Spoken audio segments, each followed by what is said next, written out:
nikah sesuai dengan kemampuan. Gue setuju, lo pasti setuju, dan gue yakin banyak orang juga setuju.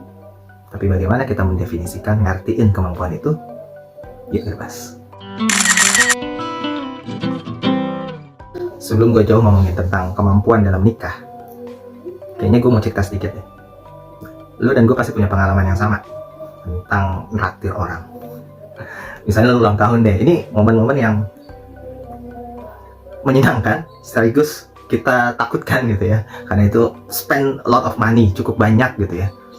Lo biasanya kita ngelakuin ini, misalnya ulang tahun lo bulan ini tanggal 20. Nah biasanya teman-teman lo akan lo kumpulin nanti, oh nanti kita traktiran tanggal 25 ya setelah gajian gitu ya. Apa yang lo lakukan ini sebenarnya upaya lo untuk menabung, untuk prepare tentang spend yang akan lo keluarkan. Jadi lo kerja dari tanggal 1 sampai tanggal 20 lo ulang tahun, karena belum gajian, lo tunda sampai tanggal 25, 28 atau tanggal 1 ketika lo gajian, lo traktir teman-teman lo. Kenapa sih lo melakukan itu? Karena jumlahnya nilainya nggak sedikit. Anggaplah satu teman-teman lo, satu personnya lo hargai per kepala 50.000 untuk lo traktir. Ya angka-angka middle lah ya. Kita ambil contoh situ aja.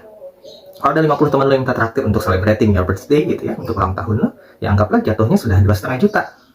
Dan lo harus menabung untuk itu dengan cara nanti pas tanggal muda. 2,5 juta lo keluarin bukan jumlah uang sedikit, itu satu cicilan mungkin motor, cicilan atau bayar listrik rumah gitu ya. Jadi itu yang lo lakukan untuk mempersiapkan menselebrasi momen-momen spesial lo. Lo prepare untuk itu. Pertanyaannya worth it nggak?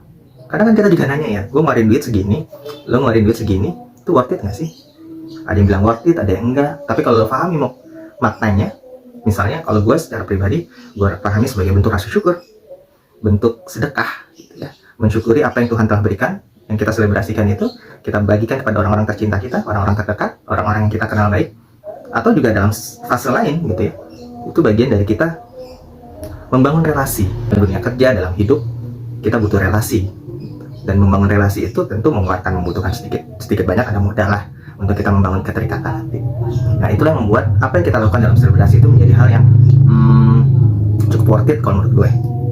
Kalau sebuah selebrasi ulang tahun atau job promotion atau nonton konser, bahkan kita melakukan preparation, ada yang setahun sebelumnya, ada yang sebulan sebelumnya.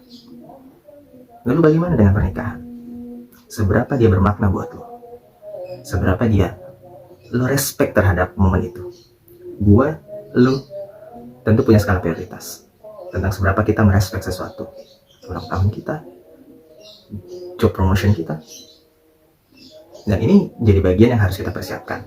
Itu dulu yang harus kita sama-sama, yang mungkin gue juga mulai mendefinisikan ke diri gue, kenapa sih nikah harus dipersiapkan. Karena gue juga melihat ke diri gue, kalau gue merespek ulang tahun gue, kenapa nggak gue mulai untuk juga lebih respect terhadap hari pernikahan gue. Itu momen yang spesial buat gue. It's start of everything, start of my life. Di situ gue bisa mulai bekerja bersama dengan istri gue, dan gue rasa itu start yang bagus untuk kita mulai memberikan rasa respect kita kepada acara pernikahan kita. Kalau dalam Islam juga mungkin banyak juga ya yang sudah kita baca tentang persiapan pernikahan. Apa sih nikah? Nikah itu suatu yang besar, mustaqon goizo misalnya, perjanjian besar di mana istri lo sebelumnya menjadi tanggung jawab dari, atau calon istri lo gitu ya, tanggung jawab dari bapaknya, ibunya, keluarganya, lo ambil dari keluarganya, lo ambil sebagai tanggung jawab lo. Ini momen yang besar. Atau lo sebagai pihak perempuan misalnya, lo diambil dari keluarga lo tadinya adalah kembangnya di keluarga lo. Kembang itu kemudian lo harus pindah ke taman yang lain. Belum lagi kalau kita ngomong tentang kekeluargaan di Indonesia gitu ya, member dari sebuah keluarga. Keluarga Indonesia, kalau lo lihat keluarga Indonesia ya, kita nggak cuma ngomong keluarga inti ya, bapak, ibu, adik, kakak gitu ya. Sistem keluarga Indonesia ada tante, bibi, ada om, ada ya sangat luas, ada ponakan, sepupu, dan lain-lain. Itu masih dianggap keluarga yang cukup dekat. Nah, ketika lo membawa pasangan lo ke dalam keluarga lo, ini ibarat kalau di bola gitu ya, ada anggota tim baru, kemudian ada konferensi pers. Ini loh tim baru kami. Nah, fans bola tersebut kan juga pasti, oh iya, new member of our club gitu kan. Nikah ini juga sama, lo membawa member baru ke keluarga besar lo as a club, big club of my family gitu ya. Lo bawa member itu ke dalam keluarga lo, dan keluarga lo sebagai part of member. Pas ketika ada join, new member join, maka kita selebrasi bersama-sama. Nah, itu sebenarnya jadi momen yang sangat penting ketika lo menghargai sebuah pernikahan. Jadi ketika gue ngomong pernikahan worth atau enggak untuk diselebrasikan, it's really worth. It's really, you must respect for it. Jadi kalau lo nggak bisa respect pada pernikahan lo sendiri, ya tentu misalnya gue sebagai seorang bapak gitu ya, gue akan melihat ketika seorang pasangan calon anak gue nggak bisa merespek pernikahannya, itu bukan hal yang baik. It's not a good start. Nah, nanti tinggal kita definisikan lebih. Inilah ya tentang apa sih respect yang dimaksud dengan respect. Nanti respect ini juga akan ada hubungan dengan kemampuan. Yang tadi sebelumnya mau kita bahas ya. Nah, sekarang kalau kita udah mulai sama-sama punya pemikiran gitu tentang, ya gue juga sepakat lah kalau wedding itu harus respect. Harus kita respect our wedding, respect terhadap pernikahan itu sendiri gitu ya. Menganggap pernikahan merupakan momen yang penting dalam hidup. Nah, sekarang kalau kita ngomong, tapi kan juga harus sesuai kemampuan. Nah, apa yang kita maksud kemampuan ini yang harus kita persiapkan. Kalau gue gue percaya kalau kemampuan itu bukanlah uang yang lo punya hari ini, tapi kemampuan yang kalau lo maksudin kemampuan adalah apa yang lo persiapkan untuk pernikahan. Apa yang gue persiapkan untuk pernikahan, itulah kemampuan.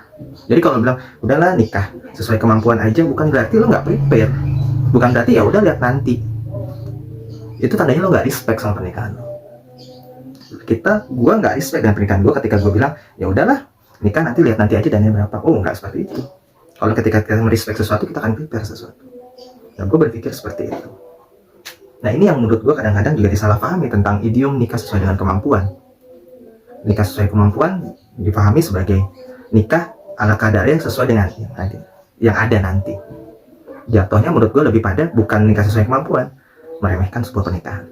Jadi nikah sesuai kemampuan kalau menurut gue, dan gue yakin lo juga sepakat dengan itu, adalah mempersiapkan di saat itu. Misal lo nabung setahun 2 tahun sebelum pernikahan lo, udah tahu usia lo misalnya sudah mulai masuk 20, artinya dalam 2-3 tahun atau mungkin 5 tahun, 6 tahun ke depan lo akan menikah. Lo tabung dari sekarang. Nah, ketika di hari hak lo menikah, tabungan lo 4-3 tahun ke belakang, itulah kemampuan. Itulah yang lo definisikan sebagai kemampuan. Jadi bukan sesuatu yang tidak terencana. Itu yang gue pahami. Dan memang ini resiko banyak generasi Zoomer ya. Mereka itu kan banyak dikatakan sebagai sandwich generation, artinya menanggung keuangan mereka sendiri, bahkan menanggung yang lebih tua dari mereka. Dan konsekuensi itu yang kita harus terima, nggak perlu disesali, tapi dipersiapkan dengan baik. Mungkin banyak gaya hidup yang harus kita persiapkan, yang kita harus turunkan. Yang tadinya banyak lo nongkrong di coffee shop gitu ya, nah itu lo kurangi. Nah, itu yang kita bisa persiapkan sebagai sebuah kemampuan. Respect your wedding, prepare your wedding. Bukan berarti lo pelit, bukan berarti lo nggak terencana. Dengan respect your wedding, you plan your wedding, nabung. Daripada nanti lo ketika hari H pernikahan lo sibuk nyari diskonan wedding, nyari mana yang paling murah, sehingga hilang rasa respect lo, hingga hilang rasa lo merasa perlu untuk mempersiapkan pernikahan ini dengan baik. Hati-hati. Jadi dari sekarang, menurut gue sih, apa kalau kita mendefinisikan nikah sesuai kemampuan, mindset harus samakan, adalah mempersiapkan dengan baik, kemudian tidak berlebihan dalam pernikahan. Artinya ketika kita sudah menabung dapat berapa, 50 juta, 60 juta, ya sudah sesuai itu aja, sesuai yang sudah ditabung. Dapat 100 juta, sesuai yang sudah ditabung. Tidak perlu minjam sana sini, tidak perlu pusing, mempersiapkan sebaik-baiknya. Itu sih yang gue maksud, yang gue yakin lo juga maksud tentang nikah sesuai dengan kemampuan.